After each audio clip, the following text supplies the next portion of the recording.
భూగర్భ జలాలు అడుగంటిపై పంటలు నష్టపోయిన రైతులను ప్రభుత్వం వెంటనే ఆదుకోవాలని, ఆ రైతులకు వెంటనే నష్టపరిహారం చెల్లించాలని అనంతపురం జిల్లా ప్రజా సంఘాల నాయకులు డిమాండ్ చేశారు. ఈ మేరకు ప్రజా సంఘాల కమిటీ అనంతపురం జిల్లా గాలిదిన మండల పరిధిలోని మర్తాడు, ముకుందాపురం గ్రామాల పరిధిలో ఉన్నటువంటి ఎండిపోయిన చీనీ పొలాలను వారు పరిశీలించారు. ఈ కమిటీలో అఖిల భారత రైతు కూలీ సంఘం జిల్లా నాయకులు పి నాగరాజు, పెనకచెర్ల కృష్ణ, రామాంజనేయుడు, ఎన్ పెద్దన్న, ప్రజాస్వామ్య హక్కుల పరిరక్షణ సంస్థ జిల్లా కార్యదర్శి ఉపేంద్ర, పట్టణ ప్రజల సంఘం వీరనారప్ప, ఫక్రుద్దీన్, భారత కార్మిక సంఘాల సమాఖ్య నుండి యేసురత్నం, వీరస్వామి కమిటీలో సభ్యులుగా ఆ పొలాలను పరిశీలించారు. ఈ సందర్భంగా వారు రైతులతో వారి యొక్క కష్టాలను, అదేవిధంగా జరిగిన నష్టంపై ఆరా తీశారు.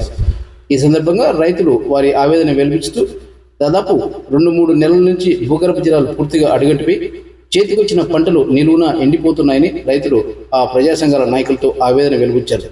ఈ సందర్భంగా ప్రజా సంఘాల నాయకులు మీడియాతో మాట్లాడుతూ చీనీ పంటలు కోల్పోయిన రైతులకు వెంటనే ప్రభుత్వం బ్యాంకు రుణాలు మాఫీ చేయడంతో పాటు కొత్త రుణాలు మంజూరు చేయాలని, అదేవిధంగా ట్యాంకర్ల ద్వారా నీరు తరలించుకునేందుకు ట్యాంకర్లకు అయ్యే ఖర్చులు ప్రభుత్వమే మంజూరు చేయాలని, ప్రభుత్వం వద్దనున్న అన్ని ప్రత్యామ్నాయ మార్గాలను కూడా పరిశీలించి రైతులను ఆదుకునేందుకు తక్షణ చర్యలు చేపట్టాలని ఈ సందర్భంగా ప్రజా సంఘాల నాయకుల కమిటీ ప్రభుత్వాన్ని కోరుతోంది. ఇక్కడ ఉన్నటువంటి అధికారులే ప్రేరేపణ చేసినట్టు కనపడతా ఉన్నది. కరువు స్థాయిలు స్పష్టంగా కనపడుతున్నాయని చెప్పేసి ఈ పద్ధతుల్లో నువ్వు మాట్లాడేటట్టుంటే కొంచెం మాట్లాడు. అలా మేము మాట్లాడాలి, మేము మాట్లాడాలి.